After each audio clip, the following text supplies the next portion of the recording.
یونس نے مجھے ابن شہاب سے خبر دی، کہا پھر رسول اللہ صلی اللہ علیہ وسلم غزوہ تبوک لڑنے گئے اور آپ کا ارادہ روم اور شام کے عرب نصرانیوں کا مقابلہ کرنے کا تھا۔ ابن شہاب نے کہا مجھے عبد الرحمن بن عبداللہ بن کعب بن مالک نے خبر دی کہ عبداللہ بن کعب حضرت کعب رضی اللہ تعالیٰ عنہ کے نابینا ہونے کے بعد حضرت کعب رضی اللہ تعالیٰ عنہ کے بیٹوں میں سے وہی حضرت کعب رضی اللہ تعالیٰ عنہ کا ہاتھ پکڑنے اور انہیں ہر ضرورت کے لیے لانے لے جانے والے تھے۔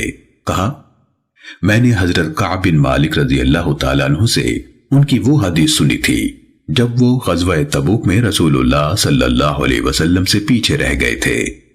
کعب بن مالک رضی اللہ تعالیٰ عنہ نے کہا میں غزوہ تبوک کے سوا کسی جنگ میں جو آپ صلی اللہ علیہ وسلم نے کی کبھی رسول اللہ صلی اللہ علیہ وسلم سے پیچھے نہیں رہا، ہاں مگر میں غزوہ بدر میں بھی پیچھے رہا تھا، کیونکہ آپ صلی اللہ علیہ وسلم سب کو ساتھ لے کر تشریف نہیں لے گئے تھے، اس لیے آپ صلی اللہ علیہ وسلم نے کسی شخص پر جو اس جنگ میں شریک نہیں ہوا عتاب نہیں فرمایا تھا۔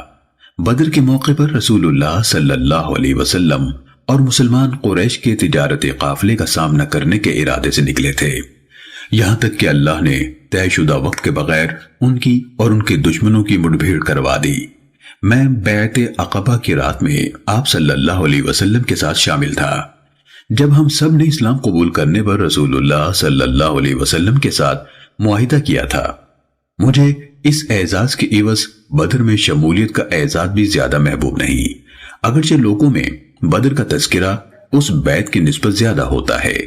میں جب غزوہ تبوک کے موقع پر رسول اللہ صلی اللہ علیہ وسلم سے پیچھے رہا تھا تو میرے احوال یہ تھے کہ میں اس وقت کی نسبت جب میں اس جنگ سے پیچھے رہا تھا کبھی جسمانی طور پر زیادہ قوی اور مالی اعتبار سے زیادہ خوشحال نہیں رہا تھا۔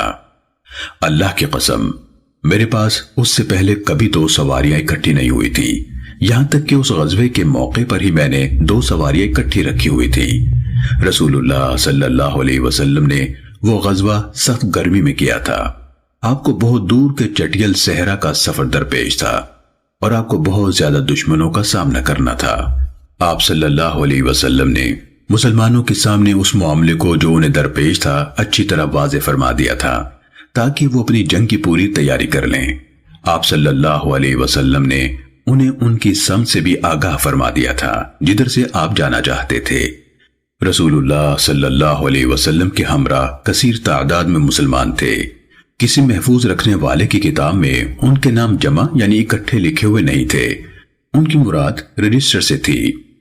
حضرت کعب رضی اللہ تعالیٰ عنہ نے کہا ایسے لوگ کم تھے جو غائب رہنا چاہتے تھے، جو سمجھتے تھے کہ ان کی یہ بات اس وقت تک مخفی رہے گی جب تک ان کے بارے میں اللہ عز و جل کی وحی نازل نہیں ہوتی، اور رسول اللہ صلی اللہ علیہ وسلم نے یہ غزوہ اس وقت کیا جب پھل اور درختوں پر پتے زیادہ ہو جانے کی بنا پر سائے اچھے ہو گئے تھے، یعنی ہر آدمی کا دل چاہتا تھا کہ آرام سے گھر میں رہے، دن کو سائے کے نیچے آرام کرے اور تازہ پھل کھائے۔ میرا بھی دل اسی طرف زیادہ مائل تھا۔ رسول اللہ صلی اللہ علیہ وسلم اور آپ کے ساتھ مسلمان جہاد کی تیاری میں لگ گئے۔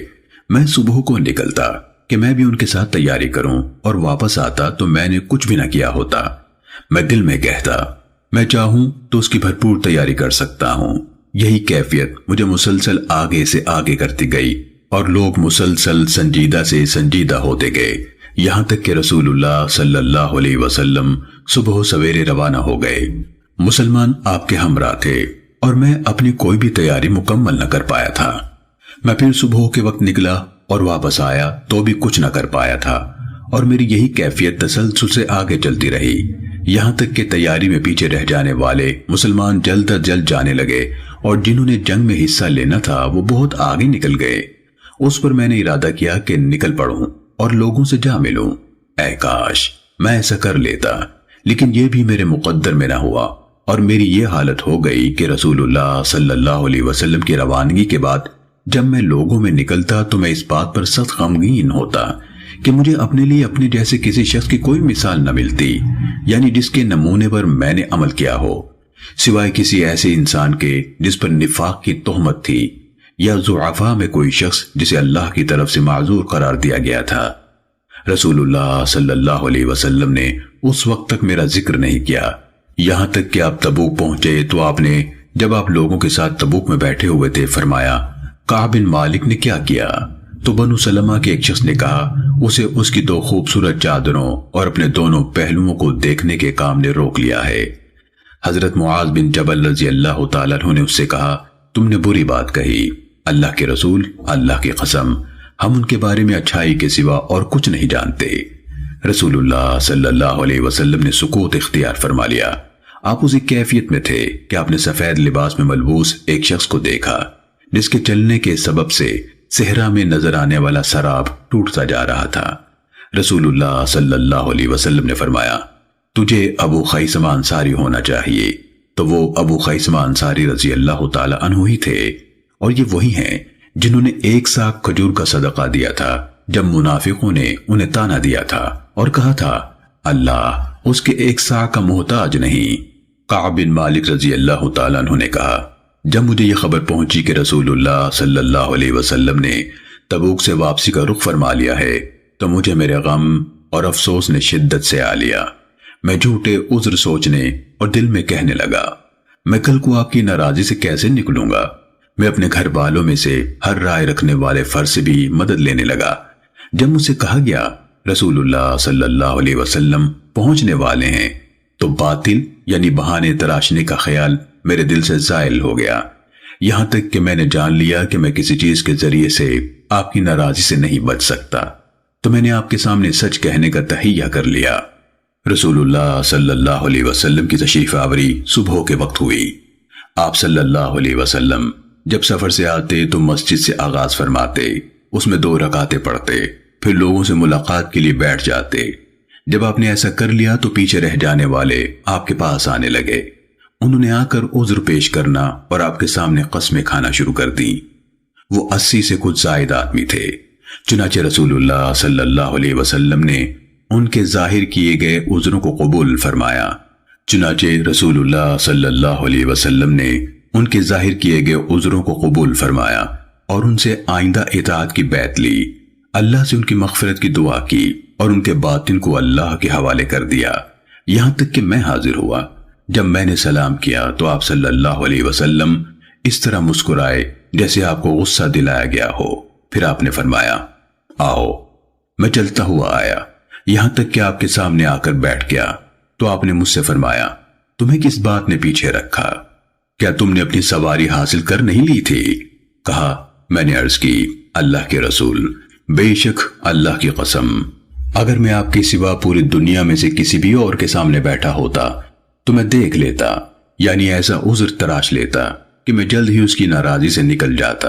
مجھے اپنے حق میں دلیلیں دینے کا ملکہ ملا ہے، لیکن اللہ کی قسم میں جانتا ہوں کہ آج اگر میں آپ سے کوئی جھوٹی بات کہہ دوں جس سے آپ مجھ پر راضی ہو جائیں تو جلد ہی اللہ تعالیٰ آپ کو مجھ سے ناراض کر دے گا، اور اگر میں آپ سے سچی بات کہہ دوں جس سے آپ مجھ پر ناراض ہو جائیں تو کل مجھے اس میں اللہ کی طرف سے اچھے انجام کی پوری امید ہے۔ اللہ کی قسم میرے پاس پیچھے رہ جانے کا کوئی عذر نہیں تھا۔ اللہ کی قسم میں جب آپ کا ساتھ دینے سے پیچھے رہا ہوں تو اس سے پہلے کبھی جسمانی طور پر اس سے بڑھ کر قوی اور مالی طور پر اس سے زیادہ خوشحال نہ تھا۔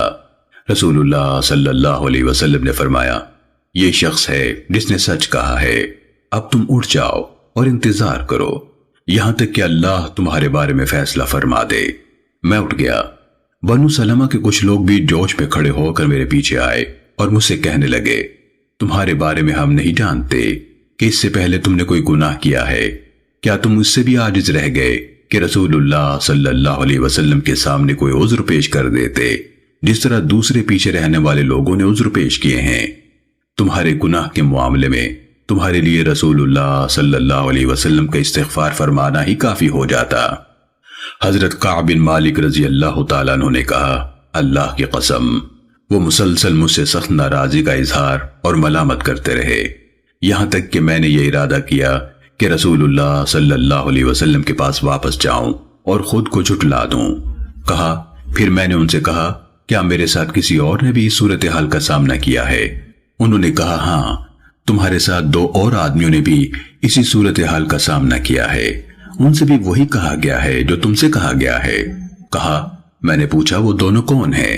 انہوں نے کہا وہ مرارہ بن ربیع عامری اور ہلال بن امیہ واقفی ہیں۔ انہوں نے میرے سامنے دو نیک انسانوں کا نام لیا جو بدر میں شریک ہوئے تھے۔ ان دونوں کی صورت میں ایک قابل عمل نمونہ موجود تھا۔ کہا جب انہوں نے میرے سامنے ان دونوں کا ذکر کیا تو میں رسول اللہ صلی اللہ علیہ وسلم کے پاس واپس جانے کے بجائے اسی پر ڈٹا رہا۔ کہا اور رسول اللہ صلی اللہ علیہ وسلم نے پیچھے رہ جانے والوں میں سے صرف ہم تینوں کو مخاطب کرتے ہوئے سب مسلمانوں کو ہم سے بات کرنے سے منع فرما دیا۔ کہا لوگ ہم سے اجتناب برتنے لگے، یا کہا وہ ہمارے لیے بالکل ہی بدل گئے، یہاں تک کہ میرے دل کے خیال میں یہ زمین میرے لیے اجنبی بن گئی۔ یہ اب وہ زمین نہ رہی تھی جسے میں پہچانتا تھا۔ ہم 50 راتیں اسی حالت میں رہے۔ جہاں تک میرے دونوں ساتھیوں کا تعلق ہے تو وہ دونوں بے بس ہو کر روتے ہوئے گھروں میں بیٹھ گئے۔ میں ان دونوں کی نسبت زیادہ جوان اور دلیر تھا، اس لیے میں گھر سے نکلتا، نماز میں شامل ہوتا اور بازاروں میں گھومتا اور مجھ سے بات کوئی نہ کرتا۔ میں رسول اللہ صلی اللہ علیہ وسلم کے پاس بھی جب آپ نماز کے بعد مجلس میں ہوتے آتا اور سلام کرتا۔ میں اپنے دل میں سوچتا کہ آپ نے سلام کے جواب میں لب مبارک ہلائے تھے یا نہیں۔ پھر میں آپ کے قریب کھڑے ہو کر نماز پڑھتا اور چور نظروں سے آپ کی طرف دیکھتا۔ جب میں اپنی نماز کی طرف متوجہ ہوتا تو آپ میری طرف دیکھتے، اور جب آپ کی طرف متوجہ ہوتا تو آپ مجھ سے رخ مبارک پھیر لیتے، یہاں تک کہ جب میرے ساتھ مسلمانوں کی بے اعتنائی کی مدت طویل ہو گئی تو ایک دن میں چل پڑا اور جا کر ابو قتادہ رضی اللہ تعالیٰ عنہ کی باغ کی دیوار پھلانگی اور باغ میں چلا گیا۔ اور وہ میرے چچا کا بیٹا اور لوگوں میں سے مجھے سب سے زیادہ پیارا تھا۔ میں نے اسے سلام کیا تو اللہ کی قسم اس نے مجھے سلام کا جواب تک نہ دیا۔ میں نے اس سے کہا ابو قتادہ، میں تمہیں اللہ کا واسطہ دیتا ہوں اور پوچھتا ہوں، تم جانتے ہو نا کہ میں اللہ اور اس کے رسول صلی اللہ علیہ وسلم سے محبت کرتا ہوں۔ کہا وہ خاموش رہے۔ میں نے دوبارہ پوچھا اور اسے اللہ کا واسطہ دیا تو پھر بھی وہ خاموش رہے۔ میں نے تیسری بار پھر سے پوچھا اور اللہ کا واسطہ دیا تو انہوں نے کہا اللہ اور اس کا رسول زیادہ جاننے والے ہیں۔ اس پر میری آنکھوں میں آنسو آ گئے۔ میں واپس مڑا، یہاں تک کہ پھر سے دیوار پھلانگی اور باغ سے نکل گیا۔ ایک روز میں مدینے کے بازار میں چلا جا رہا تھا تو میں نے اہل شام کے نبتیوں میں سے ایک نبتی یعنی سامی زمیندار کو جو کھانے کی اجناس لے کر بیچنے کے لیے مدینے آیا ہوا تھا دیکھا۔ وہ کہتا پھر رہا تھا، کوئی ہے جو مجھے کعب بن مالک کا پتہ بتا دے۔ لوگوں نے اس کے سامنے میری طرف اشارے کرنے شروع کر دیے، یہاں تک کہ وہ میرے پاس آ گیا اور شاہ غسان کا ایک خط میرے حوالے کر دیا۔ میں لکھنا پڑھنا جانتا تھا۔ میں نے وہ خط پڑھا تو اس میں لکھا تھا، سلام کے بعد ہمیں یہ خبر پہنچی ہے کہ تمہارے صاحب یعنی رسول اللہ صلی اللہ علیہ وسلم نے تمہارے ساتھ بہت برا سلوک کیا ہے، اور اللہ نے تمہیں ذلت اٹھانے اور ضائع ہو جانے والی جگہ میں محبوس کر کے نہیں رکھ دیا، لہذا تم ہمارے ساتھ آ ملو، ہم تمہارے ساتھ بہت اچھا سلوک کریں گے۔ کہا جب میں نے وہ خط پڑھا تو دل میں کہا یہ ایک اور آزمائش ہے۔ میں نے اسے لے کر ایک تندور کا رخ کیا اور اس خط کو اس میں جلا دیا، یہاں تک کہ 50 میں سے 40 راتیں گزر گئیں اور وہی مؤخر ہو گئی تو اچانک میرے پاس رسول اللہ صلی اللہ علیہ وسلم کا قاصد آیا اور کہا، رسول اللہ صلی اللہ علیہ وسلم تمہیں حکم دیتے ہیں کہ تم اپنی بیوی سے بھی الگ ہو جاؤ۔ کہا میں نے پوچھا کیا اسے طلاق دے دوں یا کیا کروں؟ اس نے کہا نہیں، بس الگ رہو، اس کے قریب نہ جاؤ۔ کہا آپ صلی اللہ علیہ وسلم نے میرے دونوں ساتھیوں کی طرف بھی یہی پیغام بھیجا۔ کہا میں نے اپنی بیوی سے کہا تم اپنے گھر والوں کے پاس چلی جاؤ اور اس وقت تک انہی کے ساتھ رہو جب تک اللہ تعالیٰ اس معاملے کا فیصلہ نہ فرما دے۔ کہا ہلال بن امیہ رضی اللہ تعالیٰ عنہ کی بیوی رسول اللہ صلی اللہ علیہ وسلم کے پاس آئیں اور عرض کی، اللہ کے رسول، ہلال بن امیہ اپنا خیال نہ رکھ سکنے والا بوڑھا انسان ہے، اس کے پاس کوئی خادم بھی نہیں، کیا آپ اس بات کو بھی ناپسند فرماتے ہیں کہ میں ان کی خدمت کروں؟ فرمایا نہیں، لیکن وہ تمہارے ساتھ قربت ہرگز اختیار نہ کرے۔ انہوں نے کہا اللہ جانتا ہے، وہ تو کسی چیز کی طرف حرکت بھی نہیں کر سکتے۔ جب سے ان کا یہ معاملہ ہوا ہے اس روز سے آج تک مسلسل روتے ہی رہتے ہیں۔ کہا میرے گھر والوں میں سے بعض نے مجھ سے کہا اچھا ہو اگر تم بھی اپنی بیوی کے بارے میں رسول اللہ صلی اللہ علیہ وسلم سے اجازت لے لو۔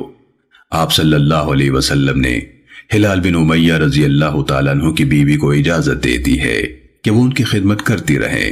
کہا، میں نے جواب دیا، میں اس معاملے میں رسول اللہ صلی اللہ علیہ وسلم سے اجازت نہیں مانگوں گا۔ مجھے معلوم نہیں کہ جب میں اس کے بارے میں آپ سے اجازت کی درخواست کروں تو آپ کیا فرمائیں۔ میں ایک جوان آدمی ہوں، یعنی اپنا خیال خود رکھ سکتا ہوں۔ کہا، میں 10 راتیں اسی عالم میں رہا، اور جب سے ہمارے ساتھ بات چیت کو ممنوع قرار دیا گیا اس وقت سے 50 راتیں پوری ہو گئیں۔ کہا، پھر میں نے 50ویں رات کی صبح اپنے گھروں میں سے ایک گھر کی چھت پر فجر کی نماز ادا کی، اور میں اس کے بعد اللہ تعالیٰ نے ہماری جس حالت کا ذکر فرمایا اسی حالت میں کہ مجھ پر زمین اپنی وسعتوں کے باوجود تنگ تھی اور میرا دل بھی مجھ پر تنگ پڑ چکا تھا، بیٹھا ہوا تھا کہ میں نے ایک پکارنے والے کی آواز سنی جو کوہ سلع پر چڑھ کر اپنی بلند ترین آواز میں کہہ رہا تھا، کہا، بن مالک خوش ہو جاؤ۔ کہا، میں اسی وقت سجدے میں گر گیا اور مجھے پتہ چل گیا کہ تنگی کے بعد کشادگی کی نوید آ گئی ہے۔ کہا، اور رسول اللہ صلی اللہ علیہ وسلم نے جب صبح کی نماز پڑھی تو آپ نے لوگوں میں ہم پر اللہ کی توجہ اور عنایت یعنی توبہ قبول کرنے کا اعلان فرما دیا۔ لوگ ہمیں خوشخبری سنانے کے لیے چل پڑے۔ میرے دونوں ساتھیوں کی طرف بھی خوشخبری سنانے والے روانہ ہو گئے، اور میری طرف آنے کے لیے ایک شخص نے گھوڑا دوڑایا، اور میرے قبیلے اسلم میں سے ایک شخص نے خود میری طرف دوڑ لگائی اور پہاڑ پر چڑھ گیا تو آواز گھوڑے سے زیادہ تیز رفتار تھی، یعنی پہلے پہنچ گئی۔ جب وہ شخص میرے پاس پہنچا جس کی خوشخبری دینے کی آواز میں نے سنی تھی تو میں نے اپنے دونوں کپڑے اتار کر اس کی خوشخبری کے بدلے اسے پہنا دیے۔ اللہ کی قسم، اس دن 2 کپڑوں کے سوا میری ملکیت میں پہننے کی اور کوئی چیز نہ تھی۔ میں نے 2 کپڑے عاریتاً لے کر انہیں پہن لیا اور رسول اللہ صلی اللہ علیہ وسلم سے ملاقات کا قصد کر کے چل پڑا۔ لوگ گروہ در گروہ مجھ سے ملتے تھے، توبہ قبول ہونے پر مجھے مبارکباد دیتے تھے اور کہتے تھے، تم پر اللہ کی نظر عنایت، تمہیں مبارک ہو۔ یہاں تک کہ میں مسجد میں داخل ہوا تو دیکھا کہ رسول اللہ صلی اللہ علیہ وسلم مسجد میں تشریف فرما تھے اور لوگ آپ کے ارد گرد بیٹھے ہوئے تھے۔ ان میں سے طلحہ بن عبید اللہ رضی اللہ تعالیٰ عنہ اٹھ کر میری طرف لپکے، میرے ساتھ مصافحہ کیا اور مبارکباد دی۔ اللہ کی قسم، مہاجرین میں سے ان کے سوا کوئی اور میرے استقبال کے لیے اس طرح نہ اٹھا۔ عبداللہ بن کعب نے کہا، کعب رضی اللہ تعالیٰ عنہ طلحہ رضی اللہ تعالیٰ عنہ کے بارے میں یہ بات کبھی نہ بھولتے تھے، یعنی انہوں نے اس کو ہمیشہ یاد رکھا۔ حضرت کعب رضی اللہ تعالیٰ عنہ نے کہا، جب میں نے رسول اللہ صلی اللہ علیہ وسلم کو سلام کیا تو آپ نے فرمایا، جبکہ آپ کا چہرہ مبارک خوشی سے دمک رہا تھا اور آپ یہ فرما رہے تھے، ماں کے پیٹ سے جنم لینے کے وقت سے جو بہترین دن تم پر گزر رہا ہے تمہیں اس کی خوشخبری ہو۔ کہا، میں نے عرض کی، اللہ کے رسول، یہ بشارت آپ کی طرف سے ہے یا اللہ کی طرف سے؟ آپ صلی اللہ علیہ وسلم نے فرمایا، نہیں بلکہ اللہ کی طرف سے ہے۔ اور جب رسول اللہ صلی اللہ علیہ وسلم کو بہت خوشی حاصل ہوتی تو آپ کا چہرہ مبارک اس طرح چمک اٹھتا تھا جیسے آپ کا چہرہ مبارک چاند کا ایک ٹکڑا ہو۔ کہا، اور ہمیں یہ بات اچھی طرح معلوم تھی۔ کہا، جب میں آپ کے روبرو بیٹھ گیا تو میں نے عرض کی، اللہ کے رسول، میری توبہ میں یہ بھی ہے کہ میں اللہ اور اس کے رسول صلی اللہ علیہ وسلم کے سامنے صدقہ پیش کرنے کے لیے اپنے پورے مال سے دستبردار ہو جاؤں۔ تو رسول اللہ صلی اللہ علیہ وسلم نے فرمایا، اپنا کچھ مال اپنے پاس رکھو، یہ بات تمہارے حق میں بہتر ہے۔ میں نے عرض کی، تمہیں اپنا وہ حصہ جو مجھے خیبر سے ملا اپنے پاس رکھ لیتا ہوں۔ حضرت کعب رضی اللہ تعالیٰ عنہ نے کہا، میں نے عرض کی، اللہ کے رسول، اللہ نے مجھے صرف اور صرف سچائی کی بنا پر نجات عطا فرمائی، اور یہ بات بھی میری توبہ کا حصہ ہے کہ جب تک میری زندگی ہے سچ کے بغیر کوئی بات نہیں کہوں گا۔ کہا، اللہ کی قسم، میں مسلمانوں میں سے کسی کو نہیں جانتا جسے اس وقت سے لے کر جب میں نے رسول اللہ صلی اللہ علیہ وسلم کے سامنے سچ بولا تھا آج تک اللہ تعالیٰ نے اس سے بہتر انداز میں نوازا ہو جس طرح مجھے نوازا۔ اللہ کی قسم، جب میں نے رسول اللہ صلی اللہ علیہ وسلم سے یہ بات عرض کی اس وقت سے لے کر آج تک کوئی ایک جھوٹ بولنے کا ارادہ تک نہیں کیا، اور میں امید رکھتا ہوں کہ میری بقیہ زندگی میں بھی اللہ مجھے جھوٹ سے محفوظ رکھے گا۔ کہا اس پر اللہ تعالیٰ نے یہ آیات نازل فرمائی۔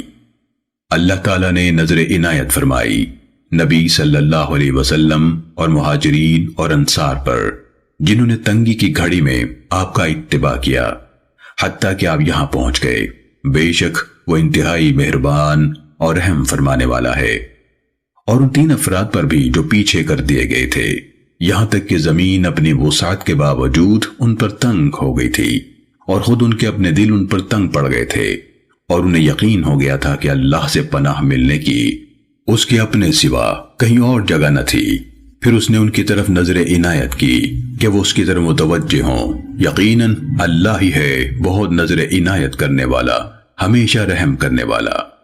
یہاں سے لے کر اس ٹکڑے تک، اے ایمان والو، اللہ کے سامنے تقوی اختیار کرو اور سچ بولنے والوں میں شامل ہو جاؤ۔ حضرت کعب رضی اللہ تعالیٰ عنہ نے کہا، اللہ کی قسم، اللہ تعالیٰ نے مجھے اسلام کا راستہ دکھانے کے بعد مجھ پر کبھی کوئی ایسا انعام نہیں کیا جس کی میرے دل میں اس سچ سے زیادہ قدر ہو جو میں نے رسول اللہ صلی اللہ علیہ وسلم کے سامنے بولا تھا، یعنی اس بات کی کہ میرے ساتھ ایسا نہ ہوا کہ میں آپ کے سامنے جھوٹ بولتا اور ان لوگوں کی طرح ہلاک ہو جاتا جنہوں نے جھوٹ بولا تھا، جن پر لوگوں نے جھوٹ بولا تھا۔ اللہ تعالیٰ نے جب وحی نازل فرمائی تو جتنی کبھی کسی شخص کی مذمت کی، ان کی اس سے کہیں زیادہ مذمت فرمائی۔ اللہ تعالیٰ نے ارشاد فرمایا، یہ لوگ جب تم مدینے میں ان کے پاس واپس پہنچو گے تو ضرور اللہ کی قسمیں کھائیں گے تاکہ تم ان سے صرف نظر کر لو، لہٰذا تم ان سے رخ پھیر لو۔ یہ سر تپا گندگی ہیں، اور جو کچھ یہ کرتے رہے اس کی جزا کے طور پر ان کا ٹھکانہ جہنم ہے۔ یہ تمہارے سامنے قسمیں کھاتے ہیں تاکہ تم لوگ ان سے راضی ہو جاؤ۔ اگر تم ان سے راضی ہو بھی جاؤ تو اللہ تعالیٰ ان فاسق لوگوں سے کبھی راضی نہ ہوگا۔ حضرت کعب رضی اللہ تعالیٰ عنہ نے کہا، ہم تینوں کو مخاطب کر کے ہمیں ان لوگوں کے معاملے سے پیچھے یعنی مؤخر کر دیا گیا تھا جنہوں نے قسمیں کھائی تھیں، اور بظاہر وہ قسمیں قبول کر لی گئی تھیں، اور رسول اللہ صلی اللہ علیہ وسلم نے ان سے تجدید بیعت فرمائی اور ان کے لیے مغفرت کی دعا بھی کی تھی، اور رسول اللہ صلی اللہ علیہ وسلم نے ہمارا معاملہ مؤخر فرما دیا تھا حتیٰ کہ اللہ تعالیٰ نے اس کے بارے میں فیصلہ فرمایا۔ اسی کے متعلق اللہ عز و جل نے فرمایا، اور ان تینوں پر بھی نظر عنایت فرمائی جن کو پیچھے یعنی مؤخر کر دیا گیا تھا۔ اللہ تعالیٰ نے ہمارے پیچھے کر دیے جانے کے بارے میں جو فرمایا ہے، اس سے مراد ہمارا جنگ سے پیچھے رہ جانا نہ تھا، بلکہ اس شخص کی نسبت ہمیں ہمارا معاملہ مؤخر کر دینا اور ہمارے معاملے کے فیصلے کو بعد میں کرنا مراد تھا، کہ جس نے آپ صلی اللہ علیہ وسلم کے سامنے قسمیں کھائی، معذرت کی تو آپ نے اس سے قبول کر لی۔ صحیح مسلم حدیث نمبر 7016۔